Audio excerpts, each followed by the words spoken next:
اسلامی بینکاری پاکستان دنیا کی رہنمائی کیسے کر سکتا ہے؟ دنیا میں 17ویں صدی میں یورپ میں آنے والے صنعتی انقلاب کے ساتھ ہی جدید بینکاری نظام قائم ہوا جو کہ سودی لین دین پر منحصر تھا۔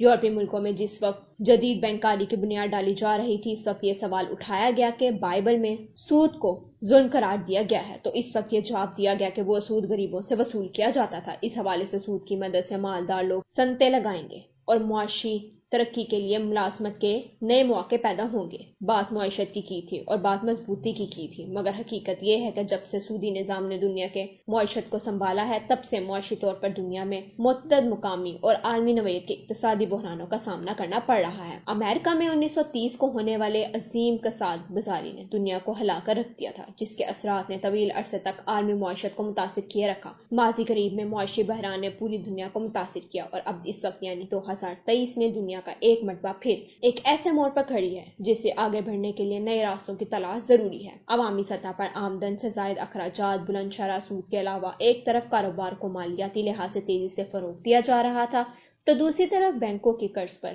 قرض جاری کرنے کی پالیسی بظاہر منافع بار بنا رہی تھی، مگر معیشت کے جڑوں کو کھوکھلا کر رہی تھی۔ اسی عرص و حوث کے دور میں بینک دیوالیہ ہو کے اسٹاک مارکیٹ کے سرمایہ کار بھی محفوظ نہ رہے اور پورا مالیاتی نظام زمین بوس ہوتا محسوس ہوا۔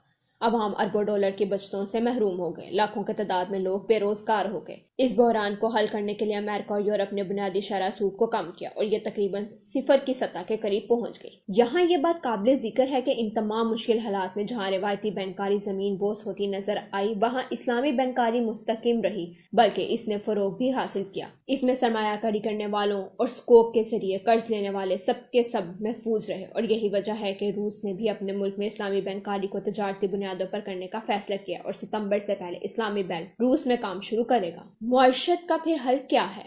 اہل دانش یہ سوال یہ کھڑے تھے، مگر انہیں جاری نظام کوئی بھی حل فراہم کرنے میں ناکام نظر آ رہا ہے۔ اسی لیے مسیحی فرقہ کیتھولک کے روحانی پیشوا، پوپ کے ترجمان اخبار اوبزرواٹو رومانو نے 4 مارچ 2009 کو ایک مضمون میں لکھا، اسلامی مالیت کا نظام کاروباری اخلاقیات پر قائم ہے جو بینکوں کو اس کے کلائنٹس، قرضہ لینے والے اور کھاتے داروں کو قریب لا سکتا ہے، جو کہ مالیاتی خدمات میں ایک نئی اور حقیقی روح کے مترادف ہے۔ مغربی بینک اسلامی بانڈز، جن کو سکوک کہتے ہیں، کو اپنا کر سکتے ہیں۔ ان سکوک کے ذریعے کارسازی کی صنعت اور آئندہ سال ہونے والے لندن اولمپکس کے مالیاتی اخراجات کو پورا کیا جا سکتا ہے۔ اسلامی بینکاری اور مالیاتی نظام مسلم دنیا میں جیسا کہ ایران، سعودی عرب، ملیشیا، متحدہ عرب امارات، کویت، قطر، بنگلہ دیش، انڈونیشیا سمیت پاکستان میں تیزی سے فروغ پا رہا ہے، مگر مسلم اکثریتی ملکوں کے علاوہ وہ مغربی ممالک جہاں روایتی بینکاری مضبوط بنیادوں پر قائم ہے، وہاں بھی اسلامی بینکاری کو فروغ دیا جا رہا ہے۔ امریکہ سمیت دنیا کے 80 سے زائد ملکوں میں اسلامی بینکاری کی نہ صرف اجازت دی گئی ہے، بلکہ وہاں پر اسلامی مالیاتی ادارے بھی تیزی سے فروغ پا رہے ہیں۔ عالمی معیشت کو کنٹرول کرنے والے کثیر ملکی مالیاتی ادارے، عالمی بینک، عالمی مالیاتی فنڈ، ایشیائی ترقیاتی فنڈ اور دیگر ادارے بھی اسلامی فائنانسی کو فروغ دے رہے ہیں۔ مغربی مارکیٹوں میں اسلامی بانڈز یعنی سکوک تیزی سے مقبول پا رہے ہیں اور خود کو پاکستان سکوک کے ذریعے عالمی منڈی سے قرض لیا ہے، مگر سوال یہ ہے کہ 2.5 ہزار ارب ڈالر کی مالیاتی صنعت کیا 486 ہزار ارب ڈالر کی صنعت کو ختم کر سکے گی؟ کیا اس قدر بڑی روایت سودی بینکاری کی صنعت کو ختم کیا جا سکے گا؟ میرے خیال میں اس حوالے سے مسلم دنیا اور خصوصاً پاکستان ایک ایسی مثال قائم کر سکتا ہے، بلکہ اس حوالے سے ایک قائدانہ کردار بھی ادا کر سکتا ہے، جس میں دنیا سے روایتی بینکاری کو ختم کرتے ہوئے مکمل اسلامی بینکاری کو اپنایا جا سکتا ہے۔ اس حوالے سے دنیا میں سب سے بڑی کوشش پاکستان میں کی گئی، جس میں پہلے مرحلے پر روایتی بینکوں کے مخصوص آپریشنز کو اسلامی کیا گیا، قرضے سودی سے اسلامی پر منتقل کیے گئے۔ پاکستان میں بینکوں کے روایتی سے اسلامی پر منتقل ہونے اور ان بینکوں کے کاروبار میں کمی کے بجائے بہتری آنے سے یہ نظریہ کہ اسلامی بینک منافع بخش نہیں ہو سکتے، یہ بھی ختم ہو گیا۔